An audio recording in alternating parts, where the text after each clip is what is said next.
Last Chance Canyon.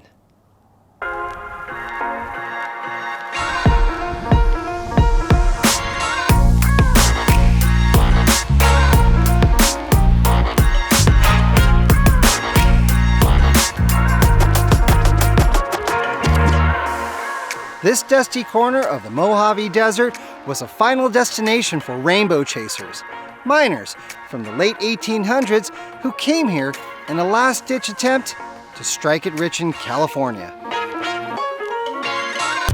Today, it's become a popular destination for off-roaders of all types, and mainly because it's easy enough for a stock rig to take on, but still challenging enough, or at least in places anyway, for a built-up one to still have some fun. For our purposes, this canyon will serve as our first chance to take Pippi, our bone stock Jeep JL Wrangler 2-door sport, and with a stick, out on something just a bit more technical. And because we get asked all the time from people who are new to Jeeps or off-roading in general, we'll also use this opportunity to share a few off-road basics, tips and tricks of things that we've learned over the years, and ones that we hope some of you will find to be useful. With that said,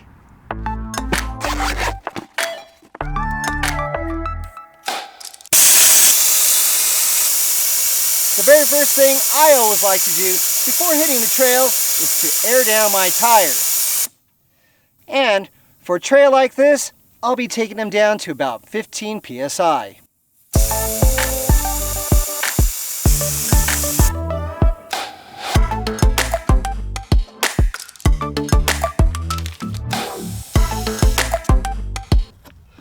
Not only will this help to soften up our ride, it'll also allow the tread of our tires to have greater contact with rocks and obstacles as they wrap around them instead of sitting on top of them.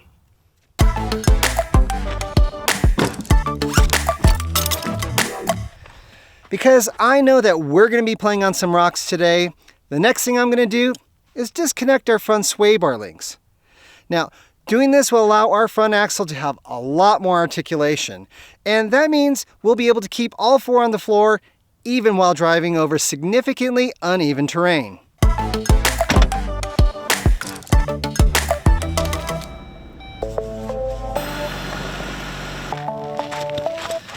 Alright, to start this process, I'm going to use a couple of 18mm wrenches to remove the nut and bolt securing the link to the axle.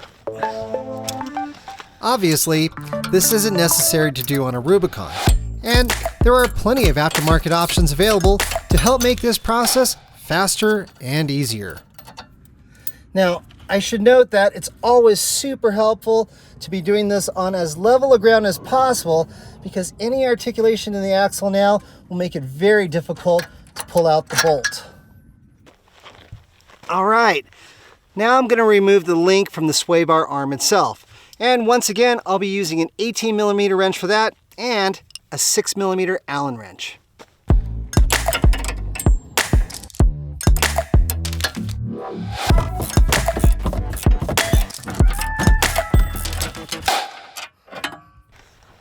Now for the other side.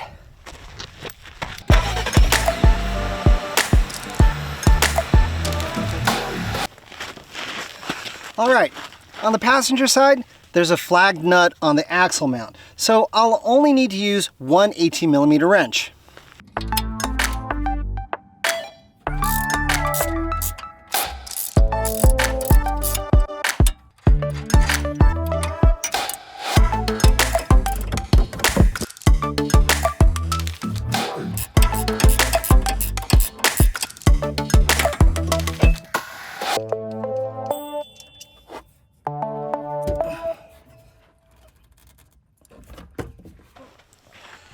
Now, while it may not be necessary to completely remove the sway bar links from the sway bar arm, I've always found that it's a lot easier to rotate the arm up and out of the way. And from experience, I've actually seen where, depending on how big your tires are, how wide they are, or how much backspacing you have on your wheels, at a full turn and a full flex, the sidewalls can actually catch onto these links and cause a blowout.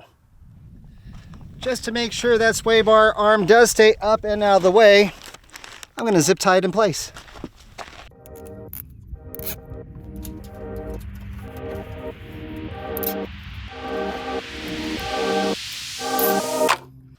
All right, I think we're about ready to hit the trail.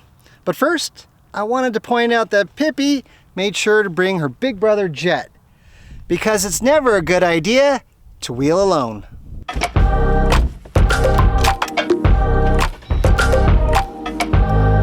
You ready to do this? Ready. All right.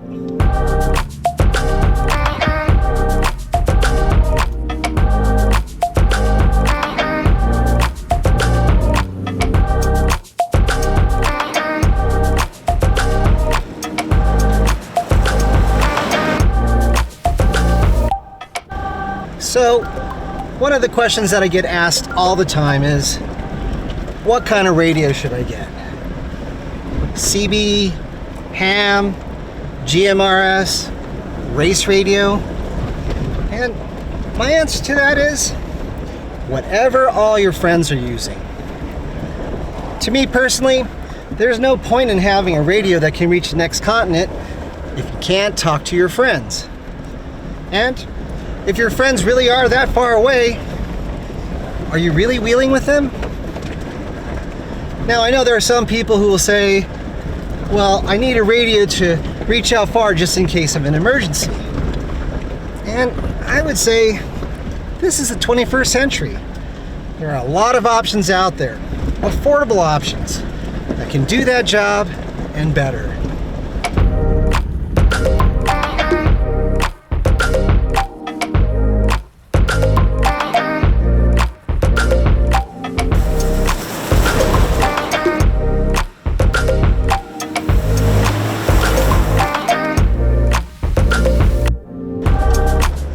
All right, so the sand in this canyon is starting to get pretty deep and pretty soft. Traction control lights going off, and I can feel Pippi's engine working a little bit harder. So I'm gonna go ahead and shift it into four-wheel drive, because it's always a good idea to be in it before you need it. Fortunately, on a Jeep Wrangler, you can shift into four-high on the fly.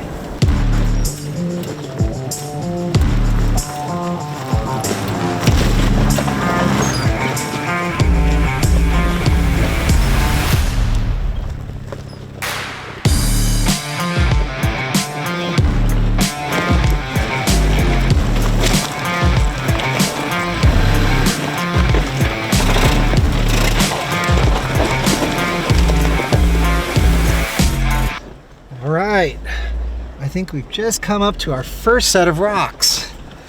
Time to shift it into four low. So, unlike shifting into four high, which can be done on the fly, four low does require a bit more thought. Specifically, you need to be rolling about 1 to about 3 miles an hour, or about what walking speed would be.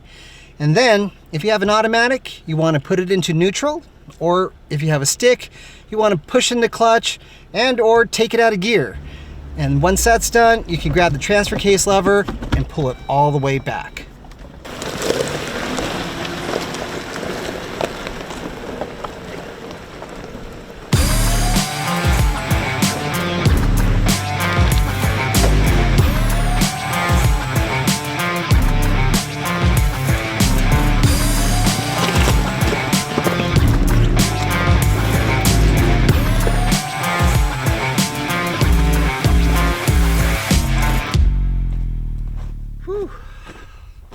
These are the real deal. I'd like to be able to take these rocks. So whenever I'm taking on big rocks, I always try to plan about 10 to 20 feet ahead of me. And I always try to look for where my driver's side front tire and rear tire need to be, because ultimately they are the only things that I'll be able to see. So looking at this, I'd like to be able to get my passenger side tire up there, but I won't be able to see that. My best guess is going to be I need my driver's side tire down low in here. Ultimately, I need to miss this rock, which is going to be a diff catcher. If I can climb up and around, circle around, and then make my way over here. Assuming I can do it, get my driver's side tire over here and take the same line that Jet just did.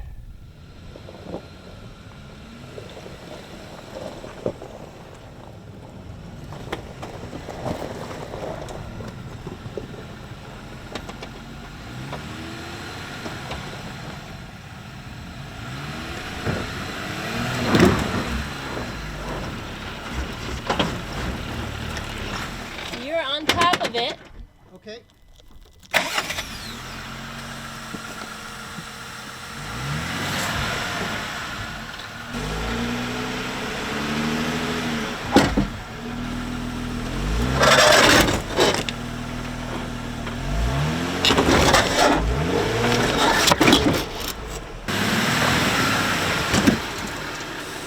Slowly if you can. There you go.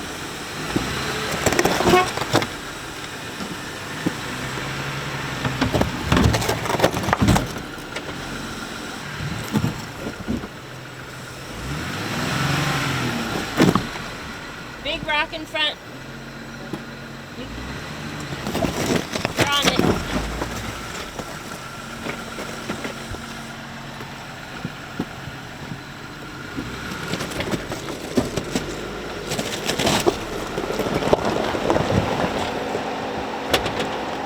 So I just stalled on this obstacle, which happens a lot when you're wheeling a stick. And one of the things that you can do to help yourself out is pull up your parking brake or your emergency brake. And the nice thing about it is, especially on a JL, it really grabs, it's really strong. So you want to put it back into gear. As I'm letting off the clutch and giving some gas, you can slowly release the emergency brake as needed, and that'll help you to get up and over without having to ride your clutch.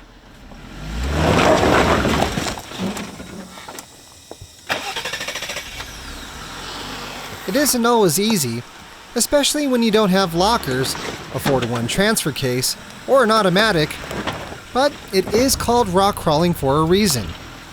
Ideally, you want to control your throttle and work your way through an obstacle as slowly and as carefully as possible.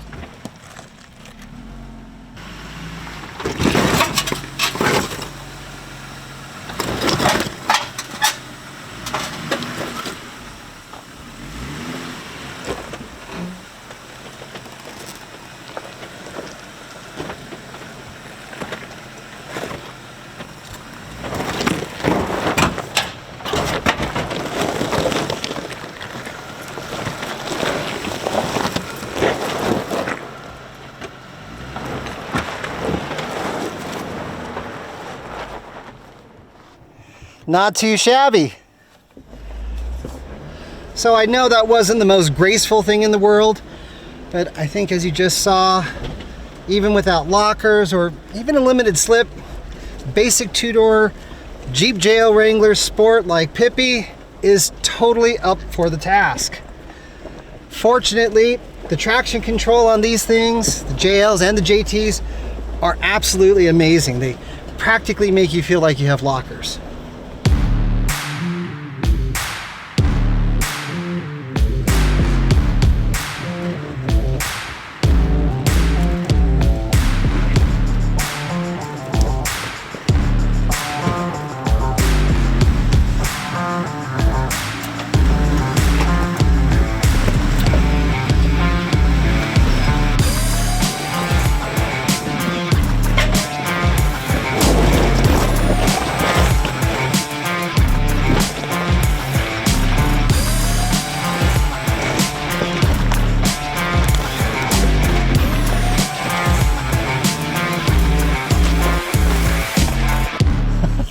Ripley, are you having a good time?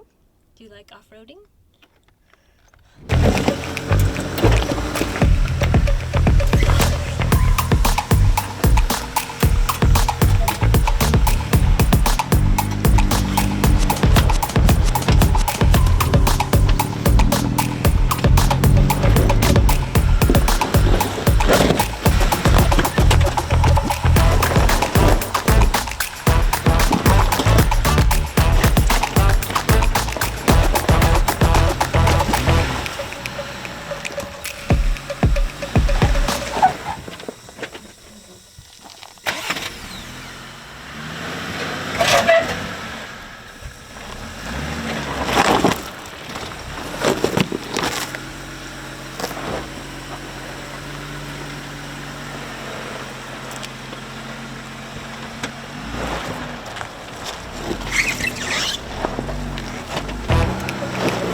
So this ledge is a great obstacle, and one that'll show you how having a steep approach angle can make all the difference.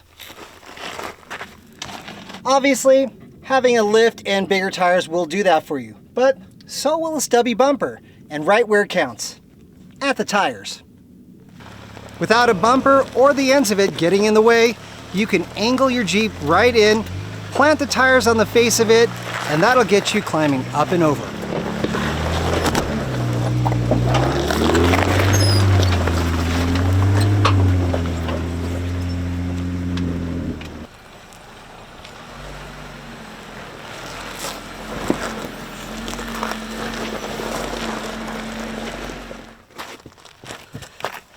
As you can see with Pippi, we've got this big, huge factory bumper in front of our tire, and that's going to make it a little bit more of a challenge for us to get her up and over this thing. Of course, this is to say nothing about things like breakover angles. I don't know if she has enough lift to make that happen, but we're going to have to be a little creative on how to get her started. There you go, start passenger. There you go. So by turning the tire into the face, we might be able to get a bit more of an approach angle. Go ahead and push forward, slowly. Almost there. There you go, you got it. You just missed the bumper. We're climbing? Nice.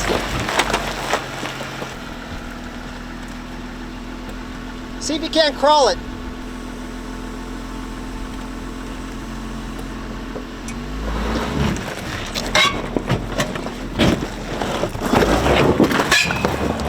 Sweet.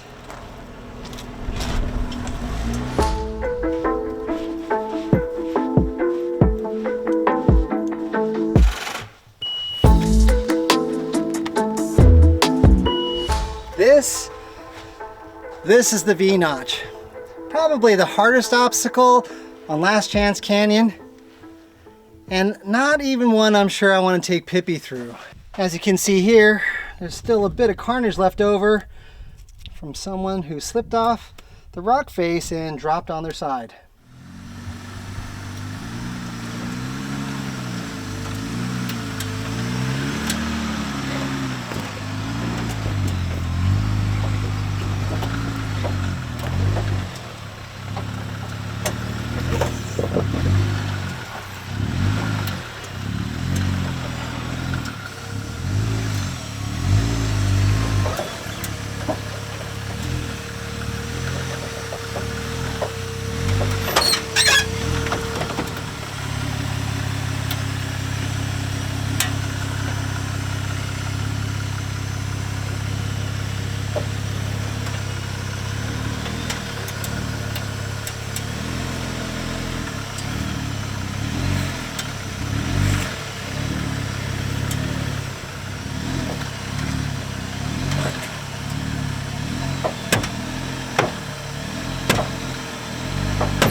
Climbing up a rock, and then you're going to come down again on that driver's side.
Well, that was fun. But I think Pippi's gonna have to take the bypass.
There's a rock in the middle of you underneath her.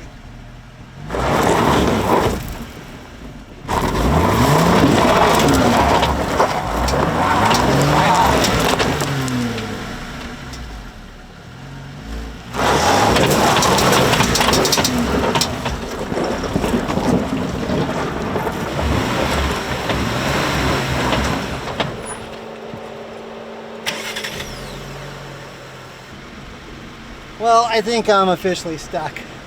And this is actually a fine example of why you should never wheel alone and why you should always have tow points front and rear. Of course, tow points are only as good as having a means to use them.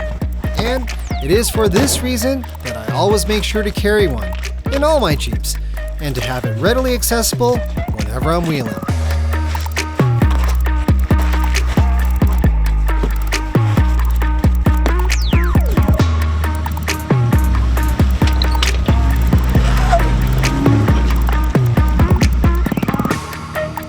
See, I was just barely stuck.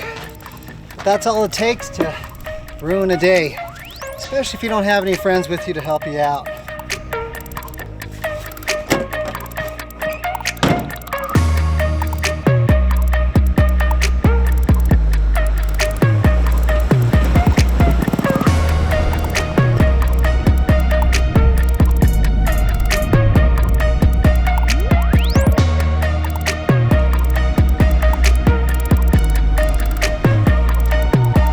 There it is,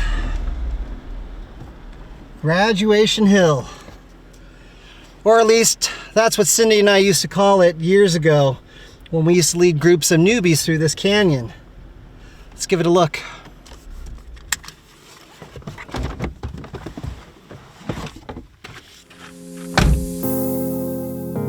It's steep. It has a ledge about halfway up that you have to bump up and over. And it can be pretty intimidating for someone who's new to off-roading. Of course, this is the final obstacle on the trail, and once you're up on top of it, you feel like you can do just about anything. Guess it's time to see if Pippi's got what it takes to graduate.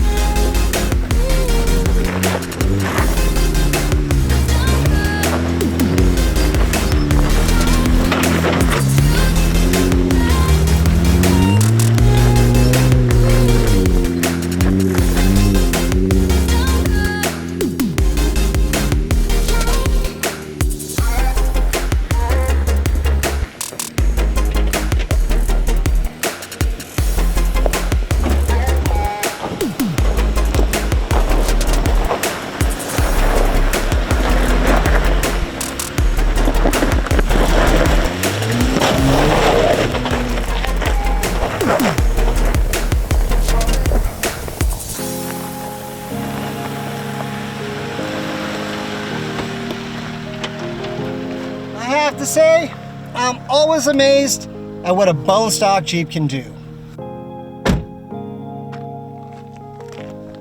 Sure, the rocks we were playing on today weren't the biggest or the baddest, but I'll tell you, when you're wheeling something as basic as Pippi, they don't need to be to have a hell of a good time.